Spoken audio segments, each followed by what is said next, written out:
Hey there, film fans. I'm Jeff. I'm Dave. And I'm John, and welcome back to The Love of Cinema, a pod in which we'll challenge one another to discuss movies both new and old with a strictly positive, critical motherfucking eye. Dude, it's our intro. Come on. Explicit language, right. ladies and gentlemen. Fucking And so hold on to your any butts. lazy negativity is avoided at all costs. This is a positive drinking game. We're going to challenge that a little bit today. We are only looking at films with a positive critical eye. Any negative little criticism, we'll have a really fun sound, and we will drink. You've I'm broken drunk. Jeff. You've broken Jeff already. I'm broken. We will drink. Every time Dave plays this sound, Yeah. we will drink. Dave. Yep. So pour yourself. Now I'm broken. Pour yourselves a glass. Give it up for some films we love. And actually, I think we're the ones that are going to need some love after this discussion. Oh my God. I could use some love. Guys, we're so excited about this episode, which is why we're messing up the copy at the beginning, which is pre-written. But here, let's just face it right off the bat. First of all, John already proved how much we're probably going to be cursing during this episode. Alcohol does not help our language skills, so there probably will be some cursing. So parental advisory there. And also, we have been spending the past few weeks rewatching many film trilogies and franchises in the age of coronavirus to impart to our viewers the experience that we had. I personally rewatched the better part of 17 film franchises, what we thought were the best and some of our favorites. And we have now narrowed it down to 8. We had head-to-head matchups. If you want to go back through the Apple or Spotify pod feed that you were on and listen to any of those, be our guest. But we have narrowed it down to 8 of what we believe to be the best or greatest film trilogies or franchises of all time. Now, if you are new to our podcast, welcome. We're great. Thank you for joining us. The new episodes are at the bottom. That's right. When we say the best or the greatest franchise, this is things that we like, things that we think are amazing and critically good after rewatching them, not necessarily what are the most culturally relevant series. We did a whole episode last week where we talked about a lot of them. For instance, the James Bond series, the Rocky series. We talked about Vacation. We have mentioned the Dollars trilogy. We talked about briefly Hunger Games and Twilight. Didn't last very long, but we at least gave them a shot. God damn it. Okay. So Edward! If you're wondering why your franchise is not on the list, it's probably either in the episode last week or didn't make the cut. Or and it sucked. The last thing I would say is a friend of the pod, Al Hoberman, had his uncle, I believe, reach out and say, why wasn't the Thin Man podcast on the Thin Man franchise on our list?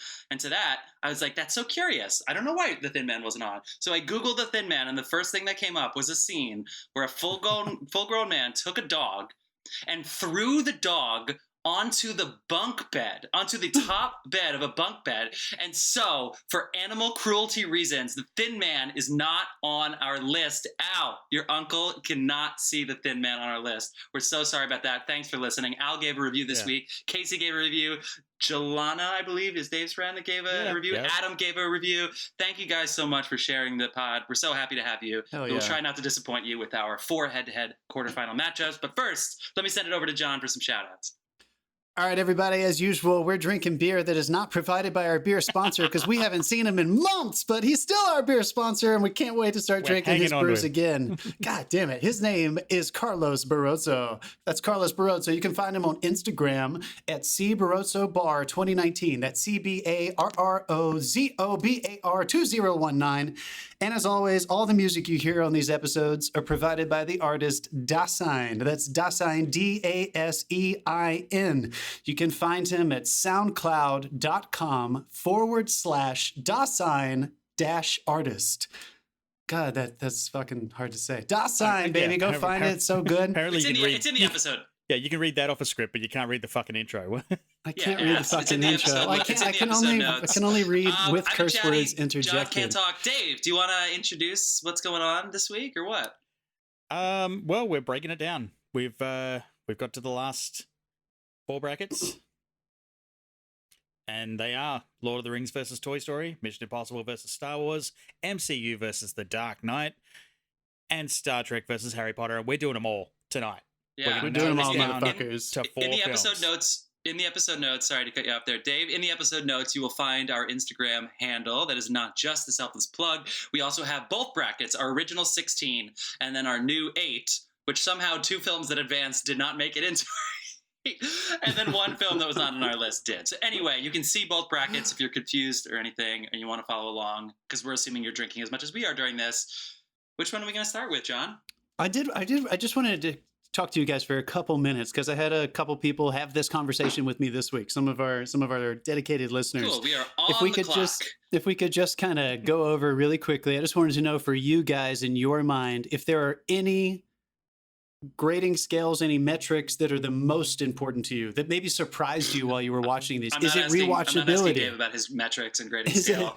Is it rewatchability? Is it cultural influence? Do not disrespect the X's, Jeff. The nebulous X's. Go fuck your X's, you motherfucker. So yeah, I don't know if you guys are thinking about it because metrics, how you guys are thinking about this. Is it just a gut feeling? Are you watching all these and then just kind of saying, yeah, sure. Or is there something, is it rewatchability? Is it individual movies? Is it emotional storytelling? Is it numbers? Is it how much money they made? Is it all of it? Are you guys thinking about all these things when you're making these decisions? Or are we at a place now with our fucking quarterfinals where we are kind of like you said at the beginning, just shamelessly saying, you know what? We just watched a lot of fucking movies, and whether or not we like it, whether or not they like it, we're just going with the ones we like the most. Is it really that simple? Or are you guys thinking a little bit more about trying to be objectively, critical, or is it totally subjective for you? John is the Meredith Vieira of this podcast, just laying it out there, putting us on the spot. All right, keep that question in mind after we get through the results we get to tonight. But yeah, for me, it's a case of every time we put these in a new bracket, I assess them differently because it was up against something different. So I assessed it in the context of what it was up against. Interesting. Okay. And how you're doing that. No, go ahead. Go, Jeff. Go. No. Well, Dave, you can finish that up. On what context? Like you literally were watching these with their head-to-head in mind. Yeah, that's what I'm saying. Right? It was a case of like if I was watching Star Trek up against The Godfather, I would judge it in context to the Godfather and compare the two. Yeah. Yes. Okay. That's kind of what I was doing. In that case, the X's don't come into play because it's not about every time I was entertained. It's about why this one's more special to me than the other one. Cool. Now, and that's what we had to get to now. I'm glad you said that, and I just want to make sure everybody out there in our podcast world knows that, because we're not trying to say objectively. We did not have a metric system for this. Everyone who's listening probably knows we make fun of Dave sometimes, but this is us thinking subjectively head to head each time they are up against each other, unless Jeff is making a face, unless he disagrees with me and he's not doing what Dave and I have been doing. This is 100% objective. This is the right answers. I do not think that there's any metric of going head to head. I watch these, and for me, the answer to your question would be 1, rewatchability. It's not just that initial experience. More on that in like Star Wars, for instance, or The Dark Knight, which we're going to talk about soon. Like what the feeling in the theater when you saw the film and you forgave a lot of the flaws. Well, this is rewatching them as trilogies and franchises writ large. And for instance, when we talk about Mission Impossible and how it grew over time, how Harry Potter grew over time, the themes that they laid out in the beginning don't necessarily have to be the exact same in the end. But what were they doing along the way? Did they ask the audience to forgive errors? Did they step over themselves? Did they contradict themselves? I think all of those things come into play to see what is the fullest, most complete theatrical experience as a series, whether you're watching that in a theater, theatrically speaking, or in your home. So it's not so much of like what is the best film. For instance, The Godfather did not make our top 8 because of this, because obviously it very likely has maybe even the two of the top 5 top films. It is what happened over the course of the series or trilogy, and then I pit them up against each other, regardless of the power of the IP. For example, Harry Potter, like even though that weighs on society more than Austin Powers, it's the merit of the film and the franchise for me. So I guess it's 90% objective, 10% subjective. There you go. Okay, cool. Just wanted to touch base with you guys. All right, let's fucking do it. What's up first, Dave? We're going for 1, right? We're gonna go 1 and 8. Our 1 seed is Lord of the Rings, holding true, and our 8 seed somehow miraculously, we love these movies, but somehow our 8 seed is Toy Story, ladies and gentlemen. So we are putting Lord of the Rings up against Toy Story, first round of our quarterfinals. I stuck my neck out to give Toy Story a chance, and I feel like we've just fucked it again. I know, Jesus, dude. I've been feeling bad. Dave. No, he's right. I've been feeling bad all week about this. I had friends reach out to me and be like, "What the fuck is wrong with you people for putting it in?" It's like, hey, it's Toy Story. Here's your life preserver. Put it around your neck and fucking inflate it. Honestly, dude, Jeff, you read them off. Jeff, you read them off last time. What's those Rotten Tomato ratings? 100, 100, 97, and 98. If I remember correctly. I mean, I feel like such an asshole for having these so low on our seed, but Jeff. I don't. I didn't even vote for Toy Story to advance. I voted for John Wick. Which, I mean, let's be real. Okay, if we're just going truly on like the filmmaking and what is the better film, I know Toy Story is, but in watching them in sequence, John loves that I talk about the premise of Toy Story. But here, this is what it is to me. Now, this is a conversation starter, so feel free to reach out to us if you have any questions about any of these thoughts. But for me, Toy Story 1. Toy Story 1 was way more about the importance toys are to us. Like that we breathe, the people breathe life into these toys. They help shape who we are, our behavior, our imagination. And they are as much indebted to us as we are to them. We become a union of sorts. And that gets challenged when Woody gets lost and separated. But are you ever really separated, lost from your toy? I don't know. I'm just speaking about these kinds of things because by the end of the fourth movie, the kids don't matter anymore, which we talked about in the premise. It really becomes Woody's story.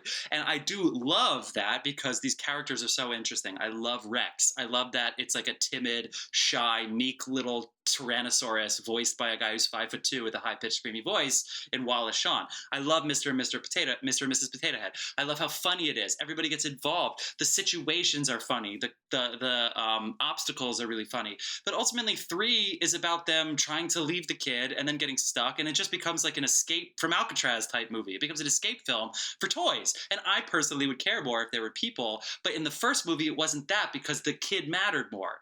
And then the fourth movie, it just becomes Woody going into the unknown, which is great. We likened it specifically to the Lord of the Rings and the hero's journey and, going out into the West, into the unknown. And I just didn't care. It's about the kid. It's about the kid. It's their toys. They're toys. I just don't care. I know they're great movies. I don't mind if I never see one ever again. I know John Lasseter is brilliant. I don't care. Somebody else, go. I know I'm so long in that puzzle. God damn it, dude. That was so fucking funny. I mean, I think you fucking nailed it, dude. I don't know. Again, I've had several people reach out to me this week and say, what the fuck, Toy Story, they're all so good. What are you doing? And the question I always immediately shot back to all of them was, when was the last time you rewatched the entire franchise? I've never heard a kid, I teach kids, I've never heard a kid say, oh my God, Toy Story, love Toy Story. Yeah. And they might, but it's like it's an afterthought. Yeah, I mean, the kids love Toy Story and then forget about Toy Story.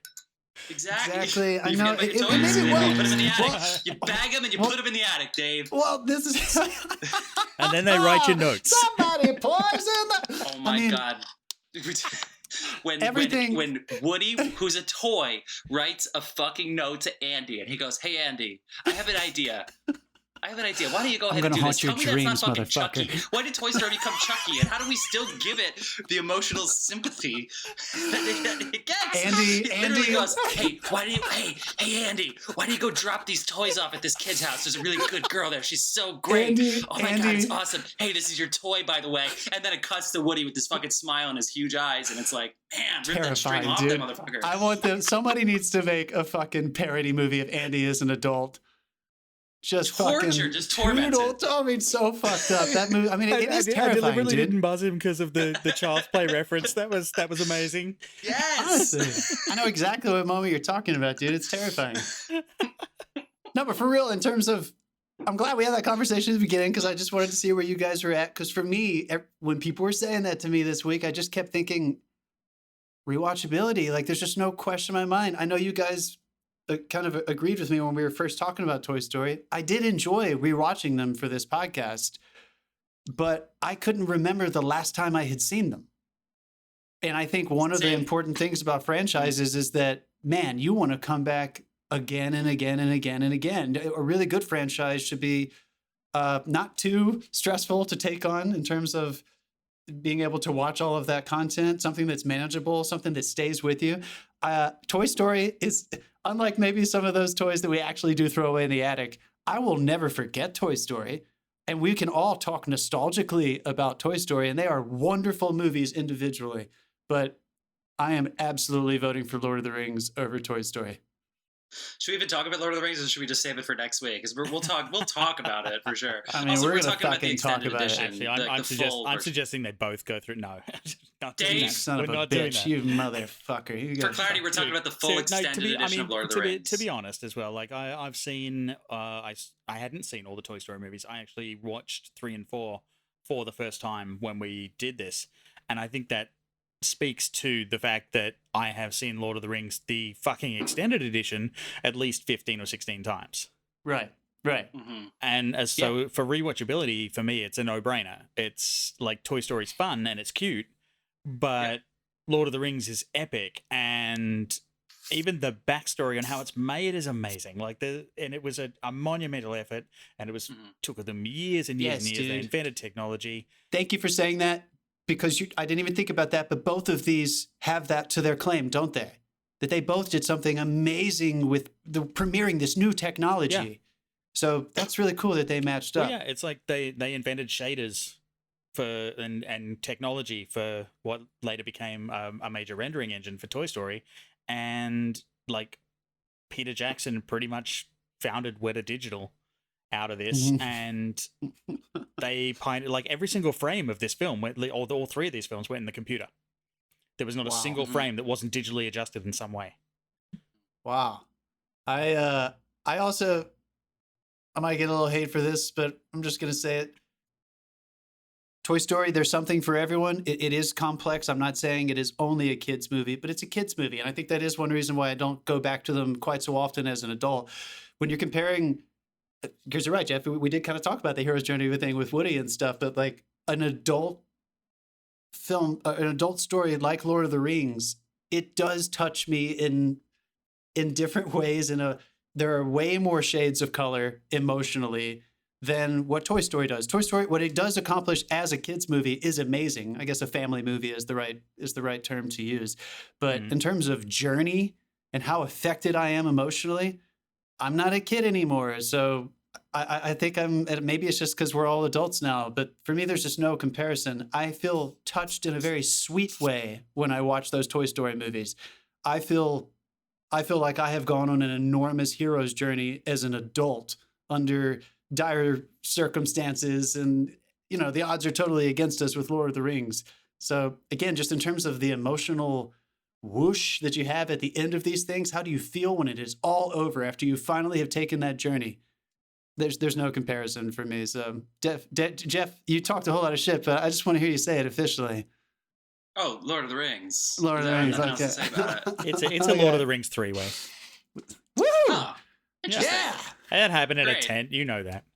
Oh yeah. But of course, if somebody says, "Hey, you want to watch the buzzer's my safe word. The buzzer's my safe word. 90 minutes, so why not? Yeah. Key and Peele are funny in the fourth one. There's some adult they jokes were in there. hilarious in the fourth one. They were so funny in the fourth one. Sweet. Should we just keep trucking along? Sure. Do you want to take a break, or are we going to keep moving on? No, let's do 2, and we'll take a break after this. Done. Also, our friend Carlos gave us the suggestion of not taking a break since we don't have like an ad or anything in between. The break is definitely for us. Just to be clear for everybody, the break is definitely for us. Just keep in mind, we're drinking beer. Yeah, we got to restock, we got to pee, got to do the usuals. All right, so moving on. So that was our 1 seed advancing. Or Lord of the Rings, our 1 seed has advanced over our 8 seed Toy Story, RIP. Bye-bye, Toy Story. Now, we're going to jump to our 3 seed and our 6 seed. Our 3 seed is Harry Potter. 8 Harry Potter films, not the Fantastic Beasts for the sake of the Harry Potter franchise. Yeah, we're sticking with Harry Potter. The unaptly named Fantastic Beasts. Yes, that's right. We chat on it during moderately interesting beasts. Do that. But we're not going to do that today. We're sticking with Harry Potter, and our 6 seed, Star Trek. Here we go. All right. Ready? I'm not going first. I'm going last. Done. I'm going last on this one. God damn it. As some of you may recall, I argued pretty passionately for Star Trek to move up, and I'm so glad that franchise is in our quarterfinals. I did a little watching and thinking over this past week with all of these, and again with that metric conversation at the beginning, Harry Potter. I have watched that franchise multiple times in the past year or two.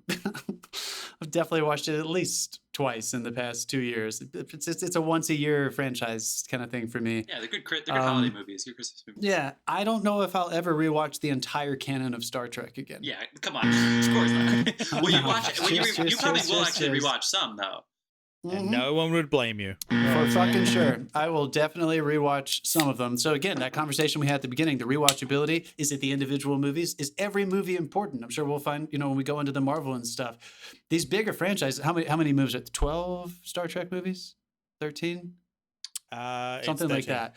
Yeah, 13. So there's a handful 11 of count. Yeah, honestly, there's a handful that aren't great. 10 was where There's they had to just pull terrible. brakes and say, JJ, it's all yours.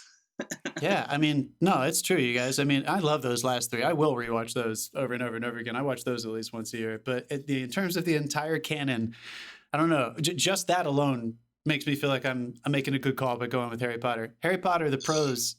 I mean, come on, you guys. It's that secondary world that's built so well. It's I think for me, again, maybe it's that adult children thing. I think a lot of people tend to have the criticism that they get better as they go along. I think that's partially because they're growing up and they can be more complicated emotionally. So again, that deep breath and deep exhale you have at the end of all of these franchises, head to head, if we are just looking at that moment, how good you feel or what you've learned or what you've taken away. I don't know, man. When Harry Potter, when that train finally rolls away at the end, I feel like I have taken a journey versus the Star Trek thing, which is ongoing. That's kind of the whole point of it. It's going to go on forever. They are always out there searching, and it's a different kind of feeling. But for me, the wrapping it up with the bow, the tightness of the Harry Potter story, I'm going to come back to it over and over and over again. What do you guys think? Dave? You want me to go next? Fuck yeah. Get in there. Who gives a shit? Yeah. Yeah. All right. It's no secret. I am a huge Trek fan. Yeah, baby. I've seen every single movie multiple times. I've seen all the series, which we don't talk about here. They're not counted. Multiple times. I like Picard all day, though. Picard all day, baby. The Star Trek films. I don't like a couple of them. Very, very fucking passionately. Yeah, wait, you mean Nemesis isn't on your rewatch list?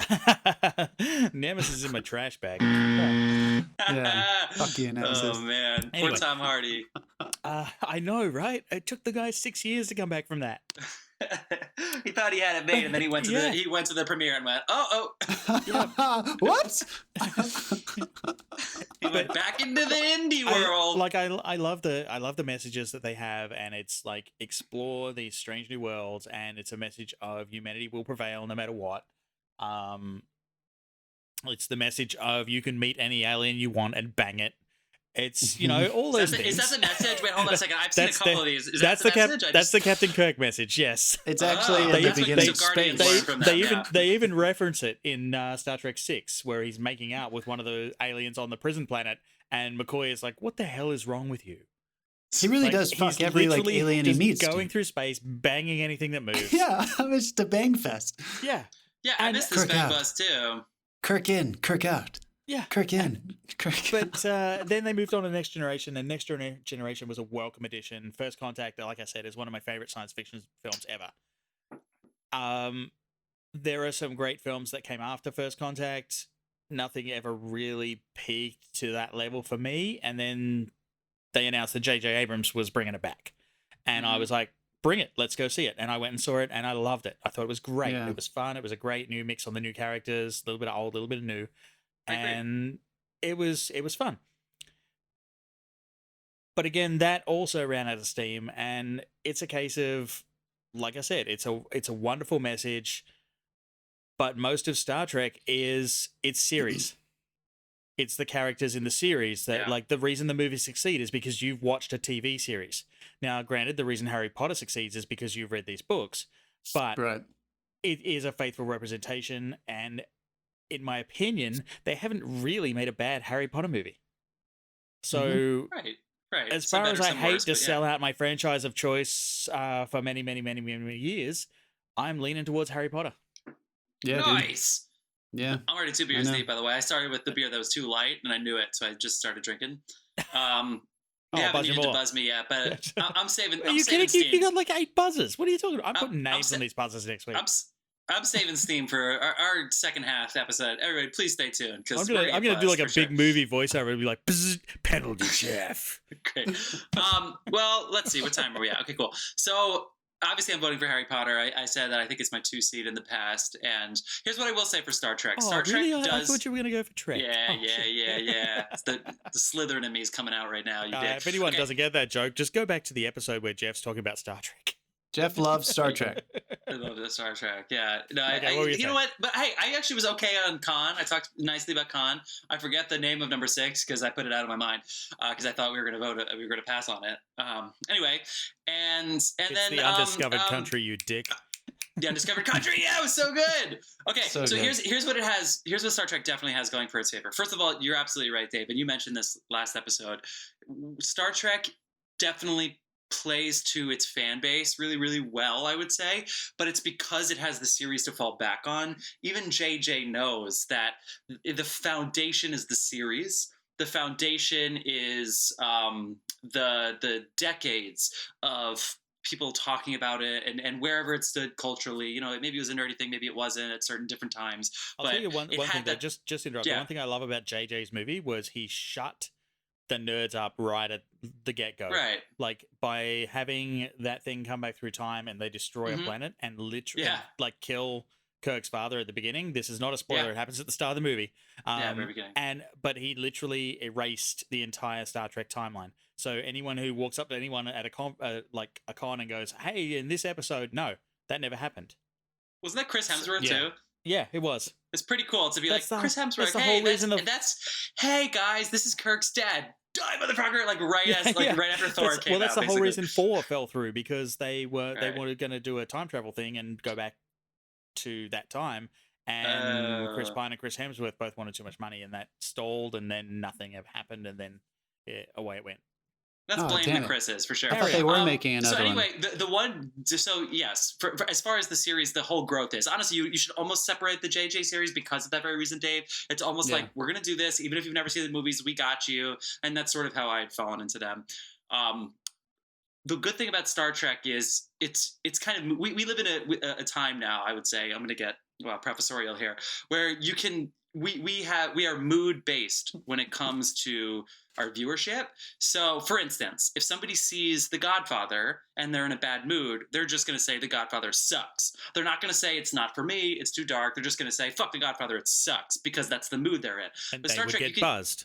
And they would get buzzed. You can choose which Star Trek you want to see. Do you want to see a quote-unquote cooler Star Trek? You watch one of the 3 recent ones. I would recommend the Benedict Cumberbatch one. I think the proper fan... It didn't quite land too well because everybody knew he was going to be Khan. It just wasn't that cool. Whatever. But if you want to see a quote-unquote cooler one, yes. If you want to see Patrick Stewart, definitely watch episode 8. First Contact. And that's a great movie. If you just want to see Kirk and Spock go at it, you can go at it. That come out right.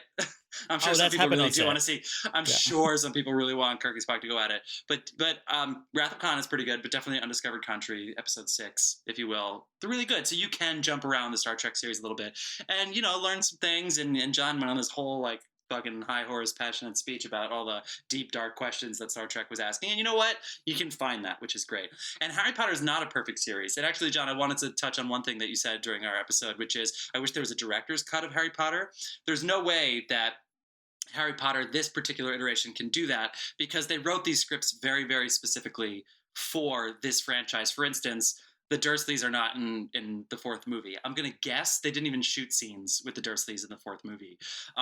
Some things they completely yada yada over things. Some scenes happen really, really quick, which I think John and Dave, you talked about in the past. You lost timelines because all of a sudden... In the first one, And they would do things like, I think I just watched 6 because I really wanted to see Dark Harry. Similar to Star Trek, you can choose your mood. You want to see a light, brighter Harry? Watch even Chamber of Secrets or the first one, Philosopher's Stone, if you will. But if you want to see Dark Harry, episode 6 is really, really cool. There's some dark, deep shit going on with International Watchers. That's the Sorcerer's Stone.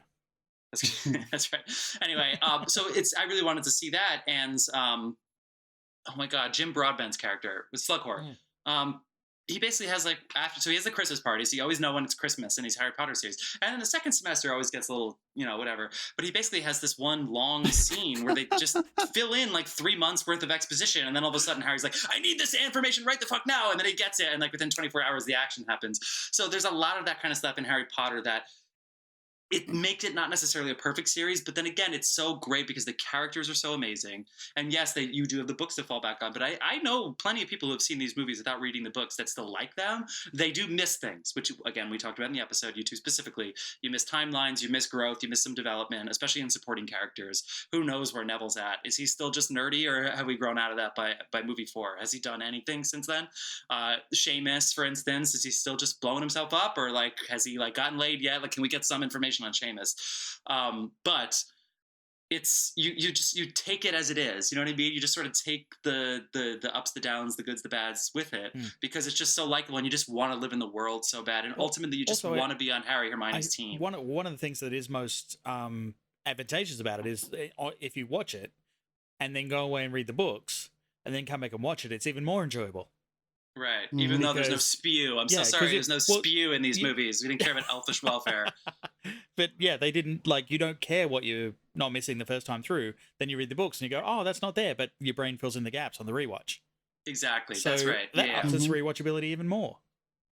Yeah. And with these two, and the houses, like, there's more information about the houses in the book. People, like, I never understand when people are like, you're such a Ravenclaw, or whatever. And I'd be like, what the fuck does that even mean? They're not even in the movies. Yeah, give me a fucking encyclopedia. What? Are you kidding me? Cho is a Ravenclaw. And I was like, all right, well, what is it? Okay. She barely speaks. She just makes weird eyes at Harry for an entire movie, and then that's it. So, like, I didn't, but in the books, yeah, exactly. There's a different experience watching the movies and reading the books, but I think they're both. We're not here to talk about the books. So, books independent. Exactly. I still think the movies are better, but they're not perfect. So we'll see what happens moving forward as far as the greatest franchise of all time. If you were to pair best with culturally relevant, Harry Potter is a strong case to make. But for just on the merits alone, it definitely advances this week. I'm just sort of setting up I'm sowing some seeds for next week. I agree with you, dude. I agree with you. And for these two compared to each other, and I would even say this with the books as well, and maybe I'm in the minority, I do feel that both of these franchises are on the lighter side of emotional consequences. And before the internet jumps all over me for saying that about Harry Potter, compared to more mature, really intense emotional consequences, I know people die. I know that she's not afraid to kill off characters and to put them in really dark situations for half the story, but the tone still kind of feels like it's about a kid growing up. So I'm kind of glad that these two went against each other, because I think Star Trek is kind of notorious for not putting tons and tons of weight on emotional consequences. It's all about the intellect. It's all about them trying to figure out how to. It's all about them modifying the main deflector dish. I mean, come on. Harry Potter did one thing really well, which can I just say that fucking deflector dish can do anything. Anything they wanted to, dude. The one thing Harry Potter did really well is they got us all to forget the fact that this is truly the worst school experience to ever happen, and every single person in this movie is fucked up for the rest of their life. Every single person. Their therapists are going to make so much money. You're only in school for 7 years? Well, guess what? Every single year sucked. Some terrible thing happened every single year. Harry is in trauma. The SNL Harry Potter of what Harry's like in the future when he's just like completely delusional. If you give that guy a drug and he'll go off the deep end, I'm really worried about it in the future. Although one of my favorite scenes as well is when they have the school dance. And they pan out of the school dance to, like, they walk out, and there's just everyone sitting on the steps crying. And I'm like, that's a fucking school dance. That's pretty much like what happens. Everyone's outside crying. People are having fights. Like, sometimes it was heavy-handed. Like in episode 4, all of a sudden Ron decided to be really jealous of Harry without a lot of subtext. I wish they could have developed that. Episode 5 is when Harry decided to say, all of my friends who have been following me on this whole journey, you don't know what it's like to be me. And they're like, don't know what we've it's been like. with you for 4 years. Like, why terrible, all of a sudden new director? And they're like, this is what we're going for. And new Harry. I know, it's bad. So, that's 2, Jeff. Do you think Harry Potter is gonna be interesting? Let me ask you all. Let's play a short little game. What drug addiction do you think Harry Potter what drug addiction do you think Harry Potter and Andy from Toy Story both shared when they met in rehab? What was their drug of choice? Oh my God! What do you guys think they were dishing on? Downers. I think downers. Downers. Me too, dude. I disagree. Harry on a downer and Andy on an upper. I think Andy is a huge MDMA cut with I'm gonna stop. Just a rave monster. Okay, All right, just so for you heard both it of you? here. Okay, yeah, I'll take a drink. You know they're gonna do it though. Let's move on to our break unless anybody has one more final thought. Harry Potter wins that one, obviously. Harry Potter wins that one. Yeah. We're going chalk so far. Our 1 seed and our 3 seed in advance. Sorry, Al. Star Trek is out. Sorry, Al. I wanted shout-outs for Al today. I really wanted to fight the good fight. Al is a major Star Trek fan, but I really wanted to fight the good fight. Yeah. But Harry Potter just is a more solid rewatchability. Like, even though like the amount of times I've seen First Contact is I could not tell you, but the amount of times I've seen all of the Harry Potter movies. Great Christmas movies because that's the only time that you ever know it is at Hogwarts. You only know when it's Christmas. You never know what month it is otherwise. Otherwise you have no fucking idea otherwise, dude. They really don't signal anything. All right, goddammit. May or February? I don't know. Oh, it's like quarantine. There literally is one section called Harry in Winter where it's just him walking in the snow and then it cuts to the next season. Like they don't even fucking try every day, or do they do block scheduling? I never really got that one. They're like classes. I don't even know what the fuck. I walked outside today and there were leaves on the trees, and I was like, "What the fuck?" Oh yeah, it's bullshit, dude. It's not real. Dave's view Live is long worse, and prosper. And that is going to lead us into our personal break. Listen to some Dasein, crack open a new beer. You're gonna need it. See you soon.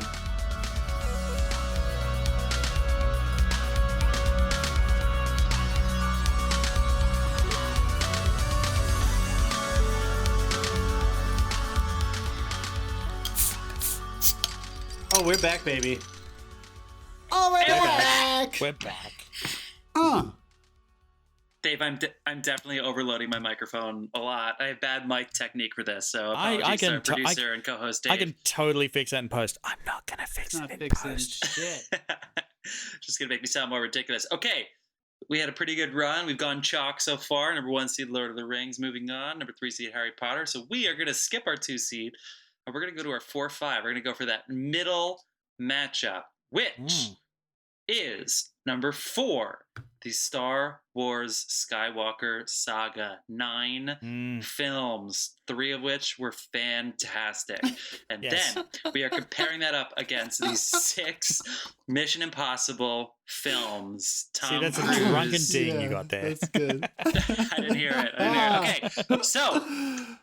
Wait, I want to give my friend Alex a shout out. My friend Alex. Do it. It's Alex Dominguez shouted out because she said she was so curious because Mission Impossible, based on listening to our podcast, she's like, this is one of the few podcasts that it seems has improved over the course of the series, which is a big conversation that we had last time with Mission Impossible. In that the first one was awesome, as we mentioned. Second one, not so great. Sucked. And third one, pretty good. Summer popcorn flick. Philip Seymour Hoffman's a nice villain. And then 4, 5, 6 are just fucking awesome. Like they just self-corrected. Third for me was the turning point. Still, that you was keep amazing. doing that. Exactly. Yeah. Get your fucking order right, dude. 3 is so good. He produced the next ones, but he directed 3. And leading up to the 6th film, Fallout, which I praised enough, I think, last episode. But Mission Impossible, if you guys have given up on the Mission Impossible franchise for whatever reason, I mean, it's done really well at the box office, so it's very likely that you all have someone engaged. But 4, 5, 6, especially when they get into the what are the names of the villains? The Solomon Lane, Solomon Lane, the Syndicate, the Syndicate, Solomon Lane, the Syndicate. Solomon Lane. They hint at the Syndicate in 4, but then 5 and 6 are all about the Solomon Lane and the Syndicate. Yeah, Syndicate was a prominent villain organization in the original series.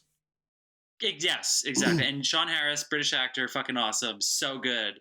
So good in this iteration. So what was she saying? Franchise. So what was she saying? Star Wars, look, we know the first 3 are brilliant. The first 3, I mean episodes 4, 5, and 6.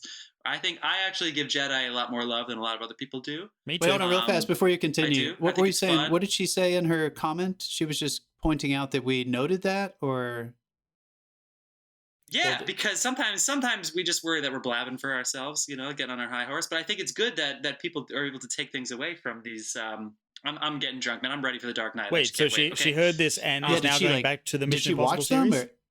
Now, I cannot corroborate whether or not she's about to watch 6 films, but she is curious too, because it is always good to start a franchise that you know is going to go up. Just start with 3. You can start with 3. I like 1. I like 1. You can start with 3. I think the first one's really fun because it has some really good iconic moments. It really does set up well. The iconic moment of breaking into Langley CIA when Tom Cruise has the hanging thing and he catches the sweat. It's a very famous film moments, really, in the whole catalog. 90s films is when the action films of the 80s just even kicked it up a notch. Yeah, do not ever try and recreate that with a home harness. You will never talk right again. I watched Honey, I Shrunk the Kids last night. Tell me about this home harness. Was that for sexual purposes? Sorry, or was Jeff, this what? just something you had lying around? I watched Honey, I Shrunk the Kids last night. Remember when he's in the harness in the backyard? Stop, John. That's what no new Rick franchises. Moranis is coming back, by the way. Rick Moranis is coming back. He's coming back? Fuck yeah, Rick Moranis. Yeah, they're going to make another... I think it's just called Shut Shrunk. the fuck up. Are you which, serious? If it's anything like Scoob, is terrible. But they're going to... He has been missed my God. a lot, and I'm very glad to welcome him back. Apparently he wanted to be a good father and help his kids, and I believe they grown up. They did the Meryl Streep thing where she wanted to be a good mom, and then her kids grew up, and she said, "Honey, I'm going back to work." Yeah. Yes, the Renaissance of Rick Moranis. Anyway. Okay, John, fuck you. Okay, so what are we talking about? Star Wars, Mission Impossible. What do you want to say? Oh man, you just said so much. I feel like you said it so well. Do not listen to me on Time and a Half. My brother is fucked for sure. John, what were you saying? Oh my God, listening to you on Time and a Half. Oh my Lord, can you imagine? Yeah, he's so screwed. Man. My mom was like, I really enjoy it. My mom and my dad listen to our podcast while they puzzle in the mornings. And that's our viewership. That's it. That's all, Mom and Dad. Oh, sorry, listenership. That's our 3-star viewership. Sometimes I have trouble following Jeff. Sometimes.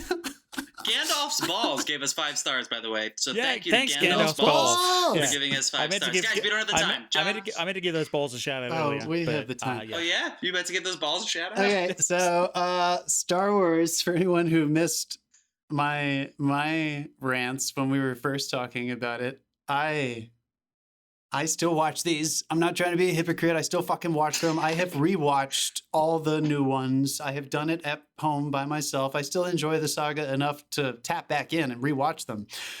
But I never end any of those movies feeling happy that I did that. Almost every single one of them. I'm always like, God, I just have a problem with all of them. All of them have. What about 4, 5? Not fucking 4, 5, 6? Hit me because I'm. Wait, are you saying not 4, 5, 6? Like you do finish 4, 5, 6? No, 4, 5, 6. With that? The original 3, I do not have that problem with. And I watch those way more than the other ones. Okay, good. I'm just saying, before I talk a whole bunch of shit about all the other ones, I just want everyone to know that I do rewatch them. I still do it. The saga is still good enough for you to want to go back in. And we're talking about all these wonderful universes, these wonderful worlds that all these franchises exist. Of course, Star Wars is fucking awesome. Like, of course, that world sounds amazing. Fantasy and space? Yeah, sign me up. That sounds great. But every other film, except for 4, 5, and 6, has something that is so weak or so wrong with it or so, hit me again. I don't care.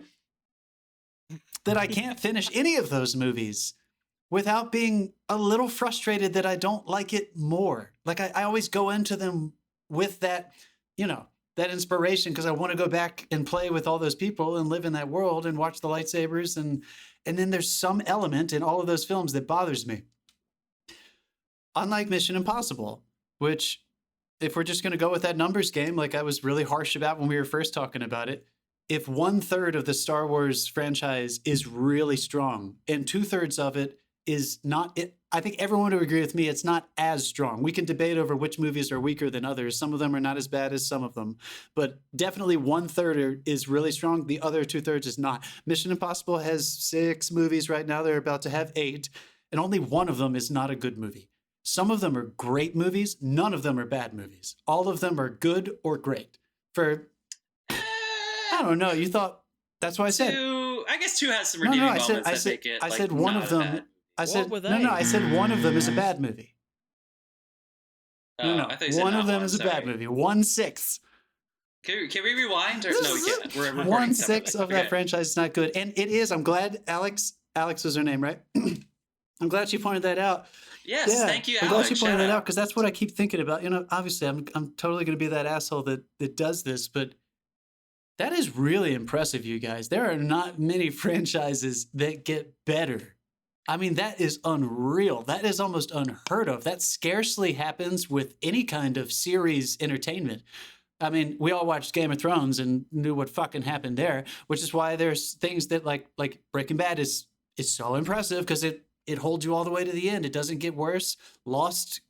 Just want to say on this show we don't buzz for negative things about Game of Thrones. That is total silent. Yeah, only in the first 6 seasons we buzz for negative things. So, I love Star Wars very much, but I'm totally going to be that person. I'm going to go with Mission Impossible because I think I'm more impressed consistently with what Mission Impossible is doing. They continue to surprise me. I am consistently disappointed with the Star Wars saga, and I just can't. I'm sorry, I just can't do it. I don't care if there are more movies. I don't give a shit. I'm going Mission Impossible. I'm so impressed every single time. I'm gonna let Dave vote before me, but I want to get a couple more words in here. So I talked a little bit Mission Impossible. Shout out to Alex. It gets better. Fallout's the best film. And it's the sixth. If we were just talking about trilogies and we were talking about cultural impact, obviously Star Wars is a different conversation. Yeah, because of course. The original trilogy and even Jedi, really, I think Jedi kind of sticks the landing. Maybe the stakes of the fact that they're on like a small moon. Maybe we never get that intergalactic battle that we were hoping for. I'm looking at my notes. In this, the biggest problem about the 1 through 3, I think, is that first of all, George Lucas, for one, was like, oh, I'm only making this for children. He has what I call the Steven Spielberg grandpa effect, where it's basically like he only makes movies for his 5-year-old grandkids that think movies are super. And so there's just like the pod racer sequence was really cool. When I was 12, when I was 18, I went, this is the lamest piece of shit I've ever seen. And I never walked in that video game. Okay, fine. But then, but he knows that. But okay, the Darth Maul double lightsaber and the Qui-Gon Jinn and Liam Neeson tag team, where it's basically like the 2 against 1, that little throuple they have with Darth Maul. Really fucking cool. Really, really, really, really cool. They sold a lot of weird ass Darth Maul lightsabers and action figures from that. And now Qui-Gon is something that sounds totally normal to say out loud. Go ahead, just John. A little one. You can open that? Barely hear it. That's terrible. He's opening his beer. Okay, the second one. So here's the problem with 2 and 3. Now you have Anakin has grown up. They cast Hayden Christensen, and they basically didn't know what to do with him because they knew he had to be Vader by the end of 3. So they didn't know what to do between 2 and 3. So honestly, when it comes to Anakin, I don't remember 2 versus 3, and I just rewatched them. I could tell you a scene other than like the marriage scenes and some of like the courtship scenes with Natalie Portman's character. I don't really remember. Like, I remember him and Anakin and Ewan McGregor jumping out the window and chasing the bot because it was stalking them. I honestly don't even remember if that was 2 or 3. It was probably 2. But, like, it was a cool sequence. But ultimately, they didn't know what to do with Anakin. So the idea of gaining the Senate as much power as possible and then finding out that the Senate was being run by the Sith Lord who was going to take all of the mechanics of the Senate, all of the equipment, all of the weaponry, and flip it and turn it into dark side material, and starting to basically like blowing from inside out the entire political ecosystem of the universe, which sounds like a really, really cool idea, and they really went for it. Some things, though, that they did, they said there were thousands. Yes, that's right. Thousands of solar systems leaving the Republic, meaning there were thousands of solar systems leaving the Republic. So I wonder, in the First Order, why were there 25 people in the whole First Order? Or even in 4, 5, 6, why is it the whole, we're the only thing that can separate the entire Republic? And I was like, you know what? At the end of this battle, I feel like 1,900 solar systems are going to be totally fine. Was this just a minute thing, or are you going somewhere with this? Just let it happen. Hold on a second. Just keep drinking and just keep talking. I forget my mom preface. is There's a lot of concentrating on her puzzle right now. But ultimately, I do like the first 3 Star Wars films writ large, like as a whole, the first 3 together. 7 is fine. It is not as good as the original trilogy. So I'm so happy for all the kids that dressed up for Rey for Halloween. But ultimately, like the whole Star Wars saga, it really is the first 3 movies that are this rock holding the whole series together. So anybody out there who thinks, well, Star Wars is great, it's a great, maybe you had a good time in the theater seeing these movies, but it's really not a great quality franchise of rewatching these movies and going back. And because every time you rewatch them, back to my original metric, every time you rewatch them, similar to John, you can't help but let these faults shout out at you. by the time you get to 9, dude. Sorry, hold on, real fast. We shot on it the last episode, so I won't do that. But it really just it's the first 3 movies. I have a feeling Dave is gonna go against this. So before you get really quickly, I feel like Jeff should you're casting your vote here now because you just had a 5. Oh, we know, right? Honestly, I don't even remember my preference. You're Mission Impossible, right? No, I'm gonna hold. You're holding out your vote. Oh yeah, he just wanted to say that really fast before Dave, because Dave, you're gonna praise the shit out of it. Yeah, before Dave talked. Okay, that's good because I mean, let me say and this is where having an older person on the podcast is relevant because I do cut Star Wars a lot of leeway. I really did enjoy episodes 3, 4, 5, and 4, 5, 6, and 7, 8, 9. I did enjoy them. I had a little bit of in the theater. I've rewatched them a lot of times. I did have a problem at first. You rewatched 9 a lot of times. Yes. What did you miss? What did you miss? Who are you buzzing? You or him? Who are you buzzing? What was it in 8 that you were like, wait, I think I missed something? Dude, I've even rewatched 1, 2, 3. Dude, me too. I've rewatched them a lot too. For sure. I've rewatched them a lot too. And as a whole, for me, it's a whole history repeats thing. I take something completely different, obviously, from what you guys are taking from it. And I feel like the best argument I can have for this is, okay, so Star Wars versus Mission Impossible. In Mission Impossible, what's Emilio Estevez's character's name? Fuck you. His name is Fuck You, Dave. That's what what's Simon Pegg's character's name? Simon Pegg's character's name is. Don't look it up. No, I'm not. It's oh my god, they kidnap him and they shout it so many times. What is his fucking name, dude? Fallout. Oh. What's Ethan Hunt's wife's name? Which one? Rebecca Ferguson? Dave, that's how much. What's her character name? What's her character name? You know when you meet someone? You meet someone and you can't remember their name and it doesn't matter because you love them so much. Name 2 villains. Yeah, they take your breath away. All you remember is their eyes and what they were wearing. Okay, so you can't name any of the people I just said out of the entire Mission Impossible because they're entirely forgettable. Simon Pegg is Darth Vader, Luke Skywalker. I'm sorry, they didn't make Princess comic books Leia. about Mission Impossible, Dave. They probably did, but from what I'm saying, these characters are entirely memorable. Qui-Gon is a thing that is now cool to say. You said that yourself. You know Qui-Gon. You know Darth Maul. You know Obi-Wan. You know R2-D2. You know C-3PO. As far as rewatchability and something that sticks with you, I'm sorry, it's Star Wars over Mission Impossible. Benji! Because those characters are not even memorable enough for you to remember what they're called. Benji, goddammit, okay, Benji! Dave, you know what? Dave, I haven't voted yet. If you can explain to me how Rey is a Palpatine, you might sway my vote. Explain to me how she's a Palpatine. How is Palpatine still alive? Is he real? Why is he having the exact same conversation he had with Vader? They set this up in episode 2. Oh, come on, Dave. It's so contrived, dude. Wait, It's so contrived. Yeah. Clones. They set up how Rey... Guys, hold on a second. There, Dave, real fast. And the clone that fathered Rey was a clone of Palpatine that didn't work out. They were going to destroy it, and... Is this in the movie, or did you read a book about this? No, this isn't in the movie. It's not in the movie. Oh, hold on, wait. It's not in the film. Hold on. This is a film franchise podcast. Listen, goddammit. But I'm just saying, okay, that's the last. You're picking on one movie. Wait. I asked you to name characters from 3 different movies. Can you fucking hear me? Luther's a character in Hello, Mission my friend sent me. Dude, my friend sent me an article. I'm sorry. My vote is for Star Wars 100% because basically, Mission Impossible is awesome. And it's great, but as far as the characters, I'm not invested in any of them except maybe Ethan Hunt. Okay. And it's only because he's been in 6 damn movies. All right, hold on. What's your favorite part of Poe? No. What's your favorite part of Finn? What's the most important part of Finn to this series over 3 movies? Other than, don't tell me the first movie. Don't tell me how he escaped being a stormtrooper. Also, is this really a child soldier movie? Where it's all the kids were actually slaves that they stole and basically that's what... I didn't know that's what stormtroopers were. I just thought they were actually clones. Call me in the desert. They made them less humane. They stopped using clones, but yeah. Long story. But okay. That isn't in the franchise. They cut corners there. I'll admit. Okay. They cut corners. Yeah. But... What's the most important thing? Okay, explain me movie 8 really quick and all the things that are vital in movie 8 that set up movie 9. that JJ didn't go, wait a second, never mind. Wait.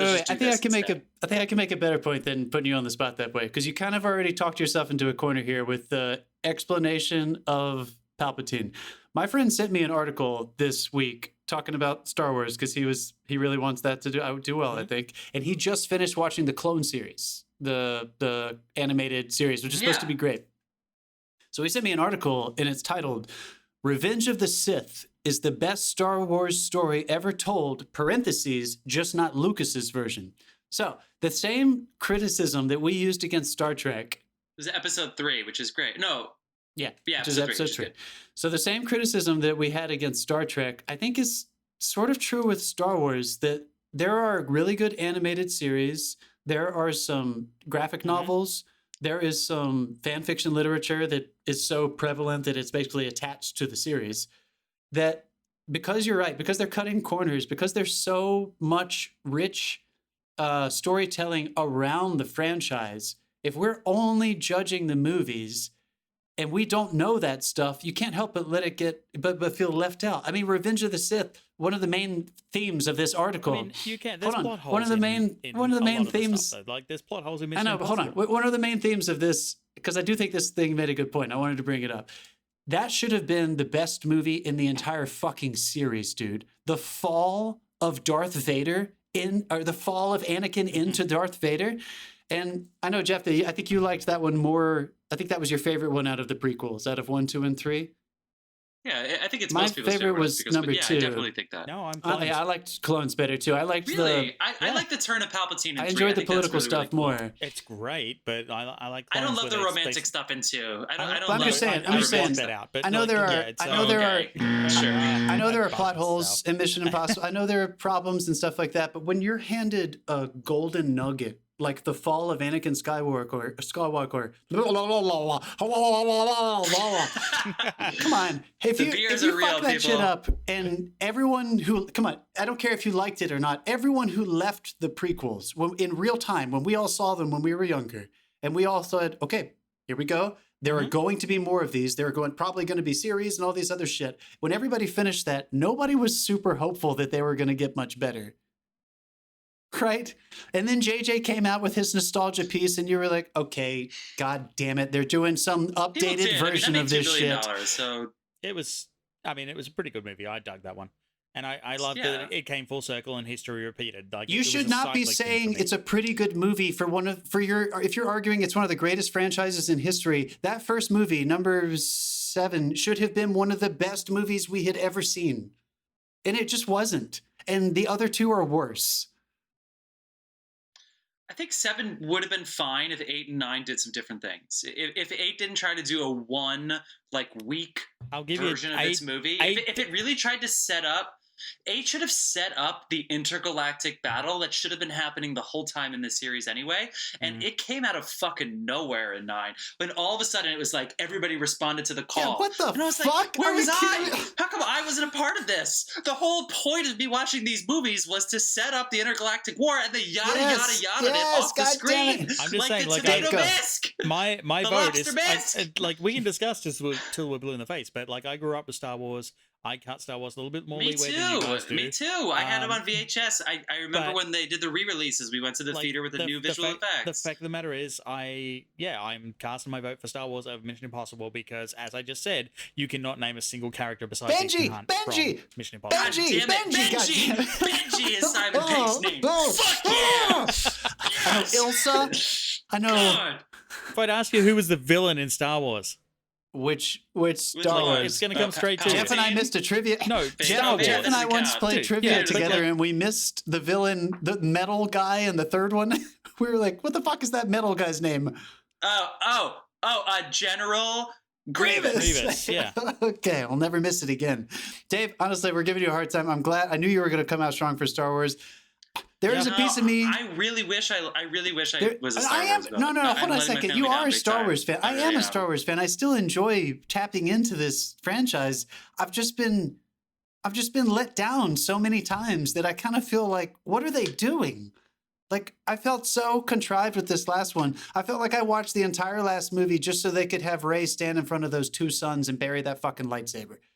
Also, if she's really obsessed with being Luke's. She takes his name. She goes back. She steals his ancestral home. She's not a Skywalker, but man, she wants to be. She really wants to be so bad. She's also her therapist is gonna make some money. So, Jeff, you still have not voted. Ah, fuck. Look, I really wished my answer was Star Wars, but maybe my friend Alex has a good point that I should bring up again. Mission Impossible, out of all of these series, does the best job of getting better as it goes along. And I know it's not about future performance, but honestly, really, and I know that A New Hope. Shout out to A New Hope, everybody. Everybody always talks about how Empire is so much, obviously. A New Hope is awesome, dude. A New Hope is so awesome. Good. And I love Jedi. I love the original trilogy. Fallout is a fucking awesome movie, and it was the culmination of what happens when a series evolves into what it is meant to become. When you take in all of the different elements, and maybe there were plot holes, but honestly, you don't notice them when you're watching some of these great movies. Watch 5 and 6 in a row, and there are very few. They are phenomenal movies. I just 5 and 6 together as an A and a B are just really, really, really great to watch. Especially Alec Baldwin's progress. Jeremy Renner when he goes from basically I'm not a suit to okay, fuck, I'm a suit. I just don't wish I was. Hey Jeff, what was Jeremy Renner's character name? His name was Jeremy fucking Renner. Okay. Jesus Christ, Dave. Dave, they're spies. They don't have names, motherfucker. I don't know their fucking names. They're doing their job. I don't know who they are. I couldn't even remember Benji. He says Benji. It was Jeremy. I How many times do you think Benji is written in the script? Benji, I need it right now. I couldn't even think of his fucking name. Thank you for calling us out on that. So it sounds like Benji, I cannot believe Star Wars. If we were doing just culturally relevant movies, Star Wars would very. I can't believe we're doing it, but we're doing it though. I think quarterfinal loss. Just think about it. Just you know what? They're Duke. They should win every year. Why have they only won 5 times? What? They're Duke. All right, I'm seeing the. Can we do a funeral? I don't know what Duke is. Can we do a funeral pyre for Star Wars? And can you hear? Dude, you don't need to. You can download it off YouTube. Honestly, they have a 4-hour Darth Vader funeral pyre. You can use it as your Yule log every Christmas. And honestly, it doesn't matter. The Force is just transcendental meditation. That's all it is. I feel bad. Star Wars. You can literally be an apparition as long as you can meditate. The end of really Star deep. Wars, there is now a poster of Star Wars as a ghost Jedi next to all the other dead Jedis because we just fucking buried those motherfuckers. All right, so Mission Impossible is going on through. I am so sorry. God, I love Star Wars. I'm so sorry. My sister's going to be so mad at me. Swinging. I lost. Do we need a break? Yeah, let's take a break. I'm going to have to pee by the end of this for sure. No, let's take a break. That was fucking crazy. I cannot believe it. Sorry, Luke Skywalker, you're dead. He knew. He knows he's dead. He was pissed about it. Mark Hamill has wanted to die for so long. Die. He was like, kill me off in 7. I'm not even in 7 to save me for later. That was Han Solo. That was. Oh, he did not want to be in 9. He was like, I really don't want to be in this anymore. Go fuck yourself. JJ, you owe me a plane. Yeah, they're like, can I fly my plane to set? No, you cannot. No, we don't. No more injuries. No more crashes. No more injuries. Buzz Harrison Ford. Oh my god, dude. That's so funny. Okay, we're taking a very quick break. Listen to some Dasein. The next one is a new one. Open another beer. We have not talked about the Dark Knight series yet. So Dark Knight against our 2-seed MCU coming up. Can't wait. Let's do it.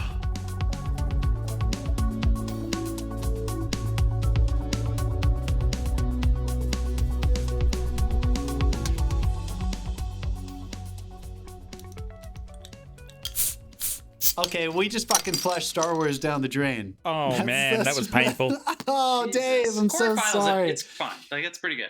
Hey, just a little PSA to all of our listeners. We love all of these movies, you guys. God damn it. Please go watch them all. We're talking about the quarter final. Yeah, I mean, we're arguing the last 8 movies in If you thought we shat on these movies, you should actually go back and listen to Star Wars. We should fucking shat on those last 2 movies of Star Wars. But also go listen. If you think we love all these movies except for 8 and 9, we shat on it the last and Toy Story. And Toy Story. Also, fuck toys. Godfather 3, really, we did not like too much.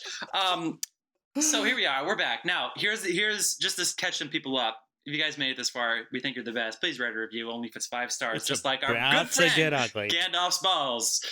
Gandalf's balls. That's right. Okay, so we have a little bit of a DC MCU matchup here. That is the Marvel Cinematic Universe, which is our two seed. Thanks primarily to Dave. See the big announcement that came out this week, where they're talking Ant-Man 3 may actually feature Fantastic Four. Oh, you know what we definitely need more of is more Ant-Man. We need more Fantastic Four. If they're going to throw successful, like an MCU version of Fantastic Four in, I'm on board. Oh my God. The next thing you know is the Wasp and the Guardians of the Galaxy team up. Can't wait. So we he was trying to make a point. Who would play the Human Flame since Captain America is the Human Flame? No, well it's the MCU. They've never had a Fantastic Four MCU, so it's going to be all recast. I think they should double cast as if they're in an off-Broadway play. Okay, so we are doing Captain America's available right now. Yeah, what is he going to do for the rest of his life? He looks like that. If he needs to do a Gap commercial, he'll do it. Okay. We are going to talk about at the moment he's dancing around his house seed. to 80s music. I saw that on Twitter today. But I'm doing that too. We're talking about the MCU. Woo! The MCU, the Marvel Cinematic Universe, 21 films, I believe. And it is by far 22. the highest grossing franchise in history. Of course. Cultural impact, it's right up there with Star Wars and Harry Potter. I mean, it could have its own theme parks if it really wanted to, but I think the merch alone does well enough. We're talking about $18 billion at the box office between 22 films, including two of the top 3 films of all time. So, MCU 2 seed against our 7 seed, the Dark Knight series. Batman Begins, The Dark Knight, and The Dark Knight Rises. Yeah, Dark Knight trilogy, one of our wild cards. Woo! One of our wild cards, which nudged The Godfather and John Wick right out, even though they advanced. They didn't actually advance, thanks to The Dark Knight. Who would like to start? I've gone cross-eyed. I want to hear it, Dave. Dude, Dave, I want to hear Dave start too. Dave, 2 to 0. You fucking go off on Marvel, dude. Tell me how good Marvel is, dude. I mean, tell me how great Marvel is. Marvel is a machine. Yeah, their films are definitely formulaic, and they know how to plug an audience. They have not really faltered, in my opinion, in anything that they put out. There's been 1 or 2 like sidesteps, like Thor: Dark World, which but I did go back and rewatch that recently, and even in the context of what came to follow, there's a lot of merit, but I think it kind of lost its way and is redeemable in the fact that you've seen the rest of the stuff that it leads to. Right. But as far as that goes, like Marvel Cinematic Universe, in my opinion, is an extremely well-crafted group of films that just gets better and better the further you go along.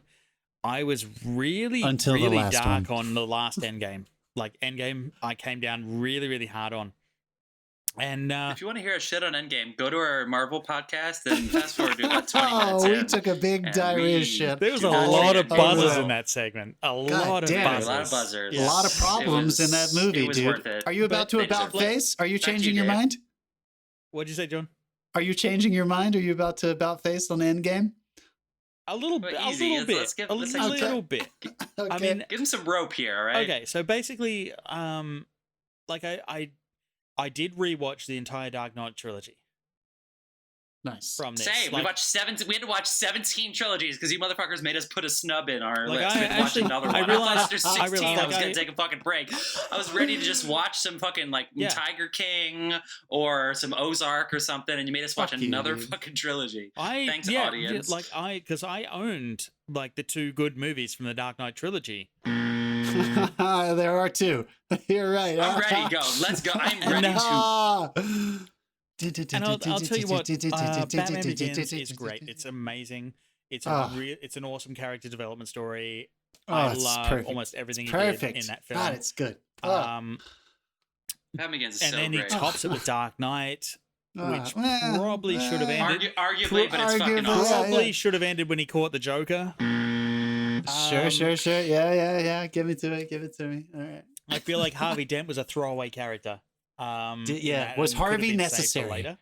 Was Harvey necessary? Dent was fine. Two-Face was a throwaway character. Okay, Two-Face was a throwaway character. They could have saved that. They could have built to that. And did you care about Two-Face? Nobody cared once he was like, ah! everybody was like, "Oh God, chill the fuck out, dude."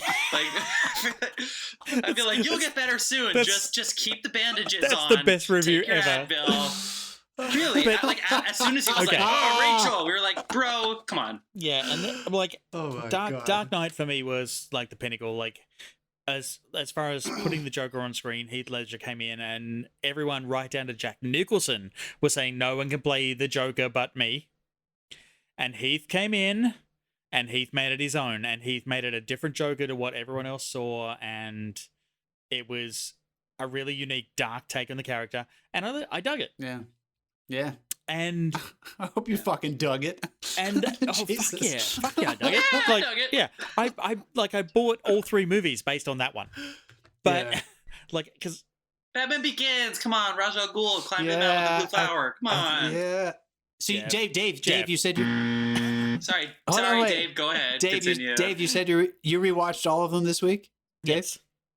I did. Do you want to wait for Dark Knight Rises, or are you ready to go? No, shit on Dark Knight Rises. Dark Knight Rises.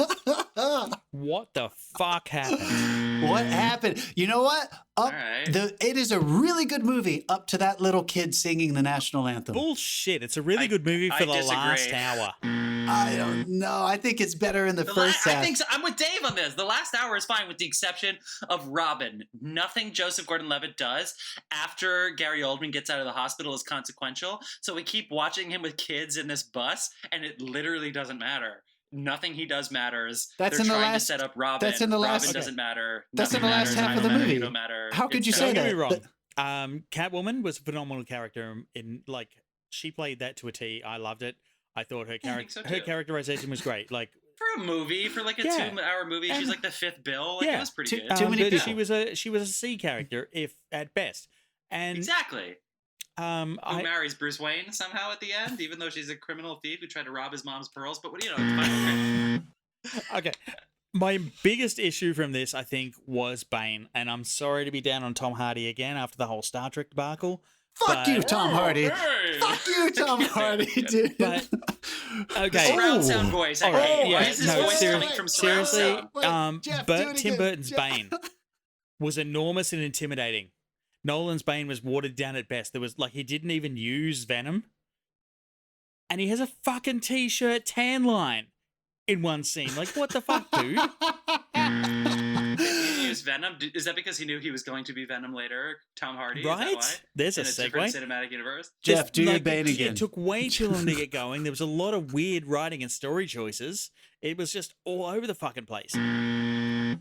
Yeah. Yeah. In saying that, when it works, it really works.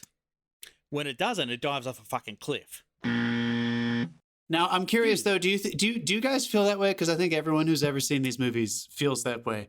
Do you guys feel that way, especially because the other 2 movies are so good, and because there are moments in the third one that are still as good, and then there are moments that are not even close? Yeah. Okay, for me, I mean, there's a couple of big, really bad choices that I want to just focus on. Okay, so Bane breaks Batman's back. Sure. It's a very famous moment in the comic books, too. It's a very famous moment. That was a big fucking thing in the comic books. But then Bane takes time out from his terror campaign where he's holding a city hostage to fly Bruce Wayne to India and drop him in a pit and taunt him and then fly back. That was a direct cut, wasn't it? That was a single cut. Yeah, he just turned up in the fucking pit. They're in the sewer. When he gets out, they go, wait a second, you got out? And it's like, wait, there's precedent for this. A fucking child got out. Of course Batman was going to get out. Like, a child got out. And he's sitting there, he's like, you got out? It's not like it's never been done before. The fact of the matter is, he's never gotten out. This pit is in fucking India. He's left Gotham. And it's in India. Bane never got out, though. Bane never got out on his own. So I understood. No, Bane didn't. No, don't spoil it for our listeners. Bane didn't. Shut up. There's a big twist there. Child, and it was a girl. Spoiler, fucking Joey alert. King, shout out, future star, Emmy winner. Also, for fuck's sake, the mask audio. Like, pull the mic. Oh, why is it surround sound? Give me a directional mic so I know where he's talking from. Why is it coming at me from behind? Give me any mic, but pull the fucking He's mic. in front of me. Why do I hear him from behind? Pull the fucking mic away from your mouth, dude. Jeff has better audio than you do right now. My audio is bad. I left my microphone in New York City during coronavirus. Bane talks like our acting teacher from college. Yeah, just higher pitch. Okay. Everything he says. Fuck you. Hold on, I want to ask you guys a question because this came up when I was watching him this week. Has Chris Nolan ever written a good female character in his entire life? Has he ever written a good female character in his entire life? I'm being real. It gave me pause because I love Chris Nolan. I love his movies. And I started thinking about all of his movies. And even Inception, which is, I thought that was immediately, that was the one I went to. I'm not even super pumped about either of those roles. I think he always writes his men and casts his men better than the women. I was thinking Interstellar. I think the Jessica Chastain character checks out for me, although I really drank so much before I saw it the last time we saw it because it was during a snowstorm. I had nothing else to Dave, what did you do? Live for during that I had not drunk anything during that movie. Dave, what did you do during that watching? Hold on, are we going to talk about terrified by tidal waves and black holes. That's what I fucking did. Yeah, LSD. That's quite a thing. So Chris Nolan. So wait, hold on, for real. Those two, the Rachels in number 1 and 2, are the only. Are you going full Gail King on us? You're like quizzing us, like we're on a. What's going on? What are you talking about? Everybody, Rachel. There's only one fucking female character in both the first and second movies. Two actresses. I actually call her Mag Katie Gyllenhaals. That's what I call her. Honestly, I mean, Scientology forced Katie Holmes. Thanks, Jeff. We're on a fucking watch list now. Thank you. Isn't it just a shame? Isn't it just a shame that, like The Godfather, I think he should. It has the Godfather syndrome. Yeah, it has the Godfather syndrome. I think Godfather 1 and 2 and Batman Begins and Dark Knight might be the 4 best movies that we've talked about this entire fucking time. The 4 of those movies. Empire, New Hope, nothing. I mean, you might be right. Like we can put it. They're up there. Yeah, like you're right. They're in the that third one hobbles semantics. But I'm with you. I love Beginnings is one of the best origin story movies I've ever seen. I mean, the beginning is so fucking tight. We'll talk about that in a second. But I just want to, Batman Begins. I am one of those people who was confused why they made a third one other than money reasons. I know the IP was just. No, he said it was a trilogy. I know. Come on, though. Anyone who grew up or remembers the Dark Knight animated TV series, which defined Batman for a lot of people our age. Shut up! Don't shake your fucking head. Anybody who remembers the animated TV series, John. Nobody knows that it was me. Now they know, you now fucker. Buzz him! At the end of number 2. He rides away with that amazing ending, the good voiceover. He becomes the Dark Knight, and the Dark Knight is Batman. So it kind of frustrated me that they made a third one to try to wrap up his story because I want Batman to exist as the Dark Knight forever. Remember the intro to like the graphic novels and the animated TV series? The cops are always after him. Nobody trusts him. It's him against the world, and that defines all of his obstacles. So I feel like the third one not only is not a very good movie in general, like we can talk about all the problems with the movie making and the structure and the story and the characters, but even within the scope of the franchise, it doesn't do any service to the franchise. Even if they pulled off everything they wanted to achieve, I don't think it did a service to the character of Batman. That's why it frustrates me the most. Yeah, sure, I'll go there. I agree, but I still question. I have a couple questions. I'm gonna start light. I'm gonna get into this. Is Liam Neeson the best therapist of all time? Because Bruce Wayne goes and he goes, I'll teach you to face your fears. What are your fears? Well, only you can know that. Okay, sure, I'll climb a mountain on that premise. That sounds good. Climbs a mountain. Hey, I love the first movie. You wouldn't climb a mountain for Liam Neeson? Bruce Wayne, hold on. Chill out. The dude with terrifies me. He climbed the fucking mountain. Goatee Liam Neeson. You get to do a hallucinogenic flower when you get there? I'm going to face your fear. What's my fear? Only you can know that. Oh, okay. Climbs the mountain. And then he says, you hide your guilt behind your anger. I'll teach you to confront your fear. And in the meantime, kill 600 men. And you know what?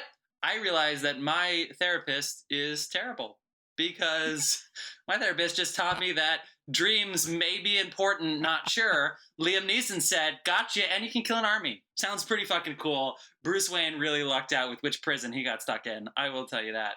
I mean, the first one's awesome, though. But I have one more point though. Like seriously, in Dark Knight Rises, it's like, okay, a reckoning is coming. How have you lived so large and not paid the consequences? And then they invade the stock market, and they're like, how have you lived so large and not paid the consequences?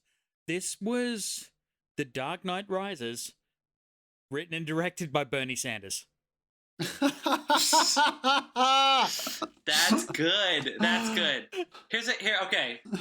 So there's some semantics coming up that have been shat on by a lot of people over the course of the year. So I apologize if this rant's a little late. But Superman takes?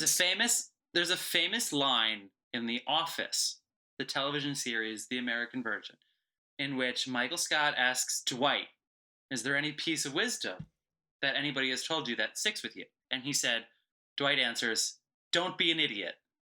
And they cut to Dwight in the conference room, and Dwight says, "Anytime I make a decision, I ask myself a question. I say, would an idiot do this? And if the answer is yes, I do not do that thing." Chris Nolan opens this movie. Now let's be clear. In The Dark Knight, he opens with the Joker and basically a whole line of people, you don't actually know it's the Joker yet, robbing a bank.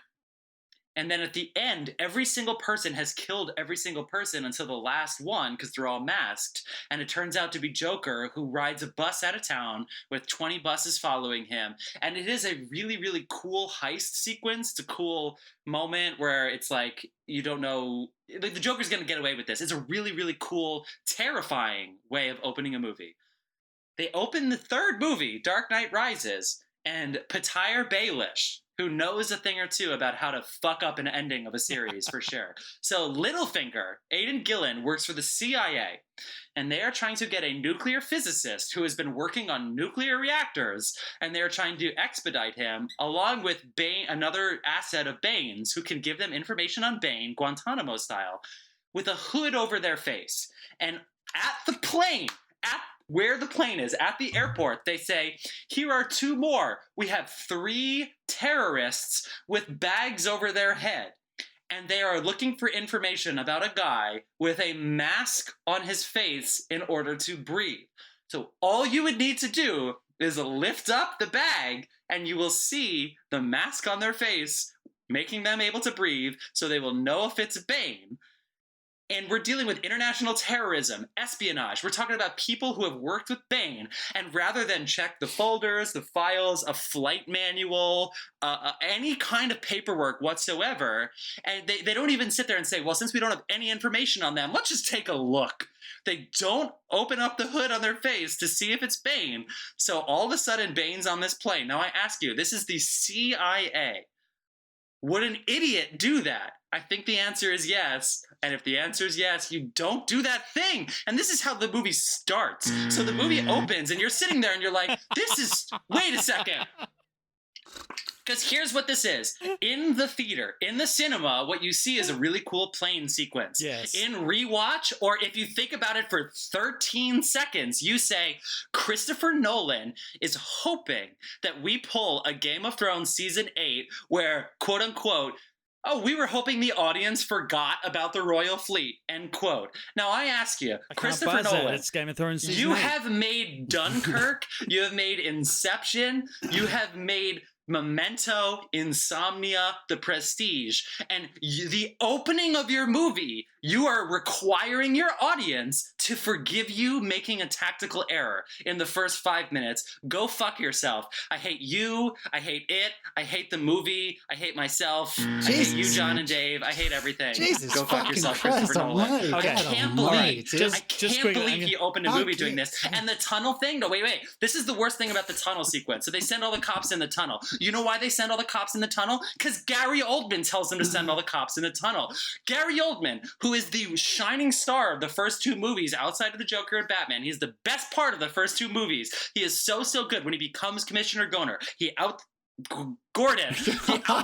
the Joker, pretending even the Joker thinks he's dead. We get there, and they're looking for a terrorist who is missing. The person who has the patents on all of the construction projects in the tunnel just showed up dead. So the only person who knows what's going on in the tunnels is dead. And Commissioner Gordon, Gary Oldman, is the one who sends all the cops under the tunnels. Because even Chris Nolan knows this is so fucking stupid. The only way I can get away with this is if we ask the most favorable character in the series to be the one to tell the news. This is like when you ask your mom if you can sleep over someone's house because you know your dad dad will say no. And it's like, you know what I mean? It's horse shit. I can't believe he thinks he can get away with that. His exact quote was, let's smoke him out. No, he is dealing in nuclear fission while you are dealing with the entire police force. He is going to smoke you out. This is a terrible, terrible tactical situation. You cannot forgive it. And then Robin is a worthless character. This is the worst backdoor pilot in the history of film. This is the worst Christopher Nolan movie ever. I can't believe he expected us to go on board with this. It is. I know. Jesus Christ. I mean, dude, that was at first, let's take a moment of silence for that rant. That was fucking intense, if either of you can support the going in the tunnel and the plane thing, and I know this is long-winded and it's been talked about before, but if I misstepped at all, knock yourself out. But I promise you're totally right. We put these two up together, and like my vote, and I want to say, is definitely for the MCU, and you will understand why in a minute. But I have two sound grabs for you. Okay, so the first sound grab is the Joker reveal in The Dark Knight. Ooh, yeah. So this is a recording from in the theater as the Joker is revealed. Wait, we don't plan ahead. Give it to me. Get it. Whatever doesn't kill you simply makes you.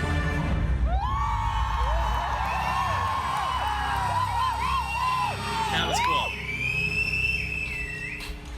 I remember it. I remember when that happened to me. It was awesome. Yeah. Stranger. That's some cheering. The second clip I have for you, and I have planned ahead with this, is Captain America picking up Thor's hammer. Picking up the fucking hammer, dude. Yeah, fucking pick it up. In the Endgame movie. And like, as I said in a previous episode, like I saw this movie in like weeks afterwards in an empty theater, and I should have seen it with a group of people, but like, just listen to the fan fucking reaction when Captain America picks up Thor's hammer.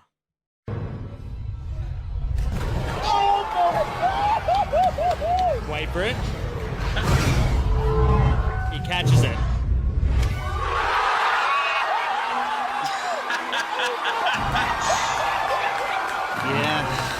Dave, I don't know what that proves, but that was really fun for sure. I know what you mean, dude. That is a theater full of people screaming their fucking guts out because Captain America caught Thor's hammer in Endgame. The Joker reveal was cool, but then again, we also knew it was coming. Like, but also, it's two groups of fandom that are equally passionate about their product, and I want to say I was one of the people that was cheering on the inside. Like, I don't vocalize in theaters because unless everyone else is doing it, that's kind of rude. But like, it's two groups of fandom that had similar reactions. But holy fuck, did they go off when he caught that hammer? Now that's in the movie we thought was the worst. Yeah, but I know what you mean. That is the second movie versus the 22nd movie. So that is a little. And this is cultural relevancy. I mean, Star Wars, I'm sure when Rey used the fiery thing, everybody went, whoa, that's awesome, until they realized they killed the Wookiee, until they realized they didn't because they're cowards. It's like, and that's why I'm leaning towards, like, my vote is going to the MCU out of this discussion, but I'm so surprised. Yeah, it's like, that's 22 movies down the track, or 20, whatever. And, I know, dude. Like, you're right. Yeah. You did not. There's no reaction like that in the third movie of the Dark Knight trilogy. You're right. You guys, I don't. It's almost even frustrating. Like, I think I know why we initially forgot to put the Dark Knight trilogy in this initial debate, because we did. If anyone who doesn't know that, we forgot to put it in. It was a wild card from last week. I think I did that on purpose, subconsciously, because I don't think of this as a franchise. I don't think of it as a franchise. I think of them as two of the best Chris Nolan movies. Yeah. And I like Chris Nolan. Yeah. I don't even think of the third movie. It's just like Coppola with The Godfather. He made that in his prime. Nolan made that in his prime, in and out of three movies around those movies that are three of his best movies. So it's a completely different experience. Not to mention that, you're right, Dave. I mean, like, it's hard to have a franchise conversation and go up against Marvel, who has kind of defined this new version of extended franchise storytelling and did it in a uniform way. If the one thing credit we can give The Dark Knight is they probably led to the education that Marvel now has. You know what? I'm going to go on a limb here, and you might tell me to go fuck myself. I wish they would take another advanced class on it, because I still don't think any of the Marvel movies are as good as Begins or Dark Knight. I think that some of yeah, sure. I think that some of them no. I think that some of them are good. Well, I mean, that's a discussion that could be had. So it's about tone. It's about tone. And this has, I'm going to say it anyway, because fuck it, we're talking on the air. Who gives a fuck? I appreciate that Nolan's... We respect our audience so much. Fuck you, audience. We're on the air. Yeah, fuck you. I appreciate that Nolan asked himself the question before he got to the last one, which is bad. Well, he asked himself the question clearly when he was making the first two. What scenario would actually be required for a human being to think the right move is for me to put on a cape and a mask? It's gonna take. So many sequences in the first one I love. It's going to take that heightened realism. So I know that I respect Marvel for going a totally opposite direction and leaning into the humor and leaning into the brevity that is so valuable. It's valuable as fuck. That shit it lasts a long time. It helps you get through moments where they're bouncing over the sincerity in the Marvel movies, which is there. It's just not as relentless as Begins in Dark Knight, where you feel like you are on a fucking wild ride the entire time. Hans Zimmer's score. I do want to give it up for this. This is the first time Hans Zimmer and Chris Nolan worked together. The chanting is weird, but the first two is really great. It's the first time they started working together. The noise in the Dark Knight that they used is amazing. Yeah. I mean, the sound design and the score, it's so respectable. So many things came out of the making of those movies that I'm so happy about. I'm probably even happier about the things that came out of those Dark Knight movies than I am about the Marvel movies, if I'm being totally honest. But in terms of a franchise face-off, you're right, Dave. I just think it's incomparable. You cannot compare these two to each other. Marvel definitely comes out on top. I like Begins and Dark Knight more than any of the Marvel movies, but Marvel is my vote personally. How about Dave? Definitely for you. Definitely me. Jeff, I think MCU too. I will say my favorite. I'm going to flip the order because everybody loves the Dark Knight, and I really do too. And I love the way it opens with Joker. I love Begins more. I love Begins more, dude. It's tighter. I like Begins more. Very, very quick. We're talking about within 20 minutes. Not only do you get the full origin story of Bruce Wayne and his history with Rachel, but you get the tone. You get him in the prison, and it's also a big comment on privilege because he's in the jail.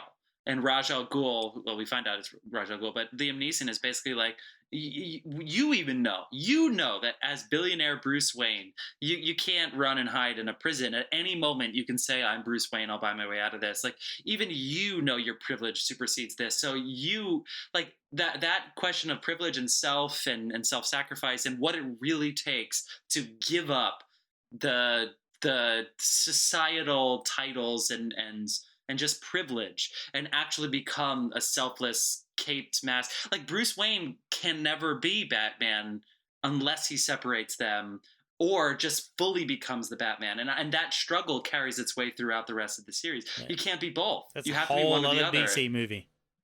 Yeah, exactly. And it is so deep and it is so great. And at the same time, it fucking moves, man. It moves. When he is having that fighting sequence on the ice, man, it's like, you can't believe it's only 20 minutes into this movie. Some of those Marvel movies, like a lot happens up until 20 minutes, but it is asking the great life questions while there is plot happening at the same time. It is, I truly think, and I know A New Hope is great.